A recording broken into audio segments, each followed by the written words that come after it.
নমস্কাৰ বন্ধুসকল, মই হিৰেন।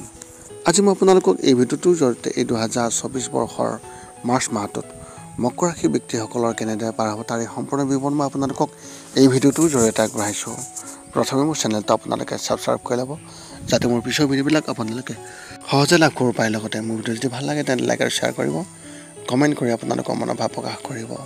এতিয়া মূল বিষয়লৈ। মকৰ ৰাশি ব্যক্তিসকলৰ মাৰ্চ মাহটোত এওঁলোকৰ পাৰিবাৰিক জীৱনৰ ক্ষেত্ৰত এনেধৰণৰ। এই মাহত আপোনাৰ ঘৰৰ সদস্যসকলৰ বিশেষ যত্ন ল'ব। মুখ্যতঃ যদি আপোনাৰ ঘৰত জ্যেষ্ঠ ব্যক্তি আছে তেন্তে তেওঁলোকৰ যত্ন লোৱা অতি উচিত বুলি দৰকাৰ হ'ব। সদস্যজনৰ স্বাস্থ্য অতি বেয়া হ'ব পাৰে। যিসকলৰ ইতিমধ্যে গুৰুতৰ ৰোগ আছে তেওঁলোকৰ স্বাস্থ্যৰ অৱনতি হ'ব পাৰে। এনে পৰিস্থিতিত আগতীয়াকৈ চিকিৎসকৰ সৈতে যোগাযোগৰ তৈয়াৰ কৰিব আৰু সকলো পৰীক্ষা সম্পন্ন কৰিব। কিছুমান কাম ঘৰত কৰিব লাগিব পাৰে। নতুন চিকিৎসাৰ ব্যয়ো অধিক হ'ব। এইকাৰণে আপুনি বেংকৰ পৰা ঋণ বা আনকি ধাৰ ল'বলগীয়া হ'ব পাৰে। এনে পৰিস্থিতিত আতংকিত নহ'ব আৰু সংযমৰ সৈতে কাম কৰিব। ভাই বা ভনীসকলৰ সৈতে সম্পৰ্ক শক্তিশালী ৰাখিব, কিয়নো তেওঁলোকে আপোনাৰ বাবে যথেষ্ট সহায় কৰিব। আপোনাৰ এজন আত্মীয়ও আপোনাক সহায় কৰিব। ব্যৱসায় আৰু চাকৰিৰ ক্ষেত্ৰত এনেধৰণৰ। আপুনি ব্যৱসায় সম্পৰ্কীয় ভ্ৰমণৰ বাবে যাবলগীয়া হ'ব পাৰে আৰু আপুনি কিছুমান নতুন প্ৰকল্প আৰম্ভ কৰাৰ কথাও ভাবিব পাৰে। দোকানখনত কিছুমান নতুন কাম কৰিব লাগিব পাৰে, কিন্তু ই ভৱিষ্যতৰ দৃষ্টিকোণৰ পৰা শুভ ফলাফল প্ৰদান কৰিব। যদি আপুনি ৰাজনীতিৰ ক্ষেত্ৰত কাম কৰি আছে তেন্তে এই মাহত বিৰোধীসকলক এৰাই চলিব, কিয়নো তেওঁলোকে আপোনাৰ ভুলবোৰ ধৰিব পাৰে আৰু সেইবোৰ ডাঙৰ কৰিবলৈ চেষ্টা কৰিব পাৰে। যদি আপুনি ব্যক্তিগত খণ্ডত কাম কৰি আছে আৰু কেইমাহমানৰ বাবে এটা প্ৰকল্প কাম কৰি আছে তেন্তে এই মাহত ই বিফল হ'ব পাৰে। আপোনাৰ ছিনিয়ৰ অফিচাৰে আপোনাৰ বিষয়ে শংকিত হ'ব আৰু কামটোত ইমান সুখী নহ'ব। যদিও আপুনি সহকৰ্মীৰ পৰা সমৰ্থন পাব, ই পৰ্যাপ্ত নহ'ব। কামৰ বিষয়ে সন্দেহ থাকিব। শিক্ষা আৰু কেৰিয়াৰ ক্ষেত্ৰত এনেধৰণৰ।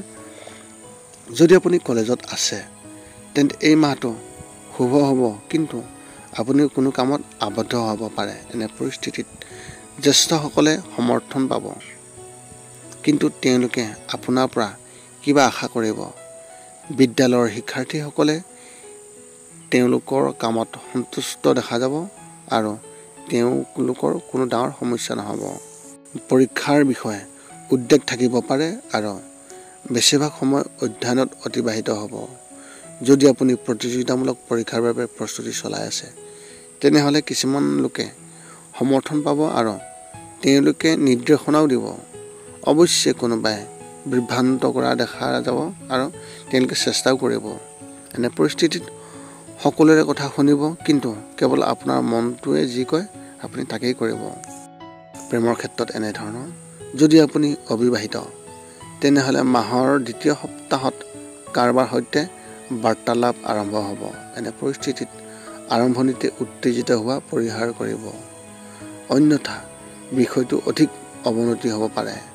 যদি আপুনি ইতিমধ্যে কাৰোবাৰ সৈতে প্ৰেমৰ সম্পৰ্কত আছে তেনেহ'লে কিছুমান বস্তুৰ বিষয়ে তেওঁলোকৰ সৈতে বিভেদ হ'ব, কিন্তু যদি আপুনি ধৈৰ্য সহকাৰে কাম কৰে আৰু সেইবোৰ বুজিবলৈ চেষ্টা কৰে তেন্তে পৰিস্থিতি নিয়ন্ত্ৰণ কৰা হ'ব। যদি আপোনাৰ বিবাহৰ কিছু সময় হৈ গৈছে তেন্তে এই মাহটো আপোনালোক দুয়োৰে বাবে স্মৰণীয় হ'ব বুলি আশা কৰা গৈছে। এই মাহত আপোনালোক দুয়োৰে মাজত কিবা এটা থাকিব, যিটো এটা ভাল স্মৃতি হৈ থাকিব।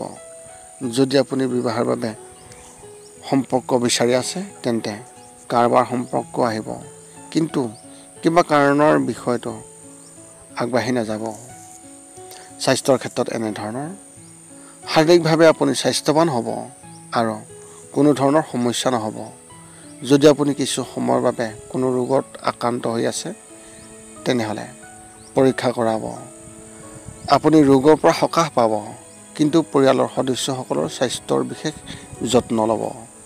শ্বাস প্ৰশ্বাসৰ ৰোগীসকলেও নিজৰ বিষয়ে যত্ন ল'ব লাগিব। মানসিকভাৱে সমস্যা হ'ব পাৰে।